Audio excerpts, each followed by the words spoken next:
Dnes budeme variť klasickú ryžu. Môže byť dlhozrnná, prípadne krátkozrnná. Pre 2 osoby použijeme približne 2-decovú šálku. 2 deci ryže vysypeme na rovnú plochu a preberieme od prípadných nečistôt.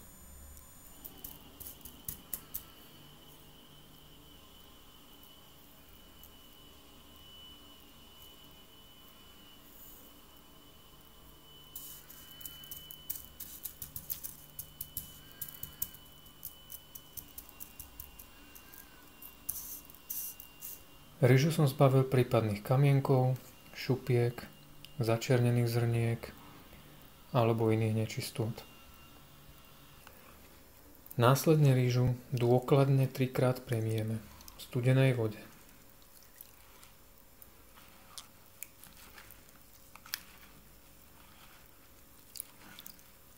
Hotovo, ryža je premitá. Očistíme a nadrobno nakrájame jednu stredne veľkú cibuľu. Nakrájanú cibulku pražíme na oleji v hrnci približne 2-3 minúty.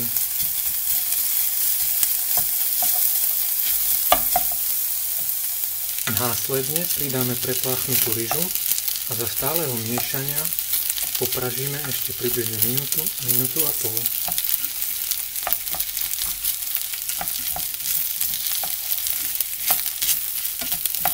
Dolejeme vodu, 1,5 násobok objemu ryže, teda v mojom prípade 3 deci vody studenej.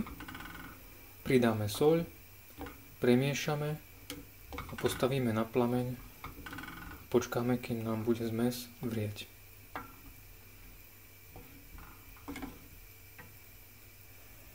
Potom, ako ryžu postavíme na plameň, ju už ďalej nemiešame.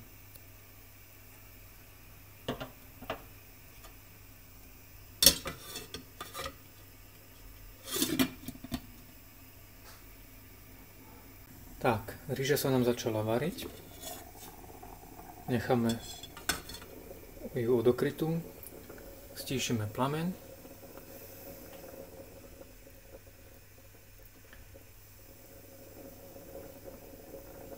A na strednom plameni varíme približne 10, 12, maximálne 14 minút.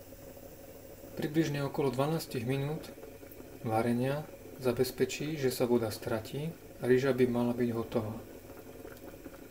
Približne po 10 minútach ryžu ochutnáme a pokiaľ by bola hotová a ostáva nám prebytočná voda, tak prebytočnú vodu precedíme a ryžu odstavíme z plameňa. Pokiaľ ešte nebude hotová a voda už v hrnci nie je, tak si primerané množstvo vody dáme zovrieť a vodu dolejeme. Ryžu potom varíme ďalej. Prešlo niečo cez 10 minút, voda sa stratila, idem ryžu ochutnať. Vybral som si vzorku.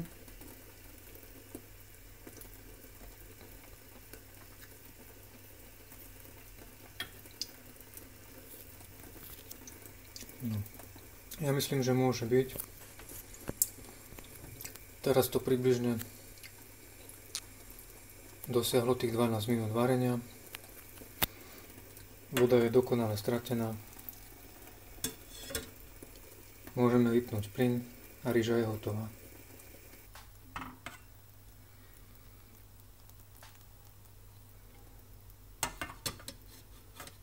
Hotovo. Takto pripravenú ryžu môžeme použiť ako prílohu k hlavným jedlám, či už k rybám alebo k mäsu, prípadne ako dietné hlavné jedlo. Dobrú chuť.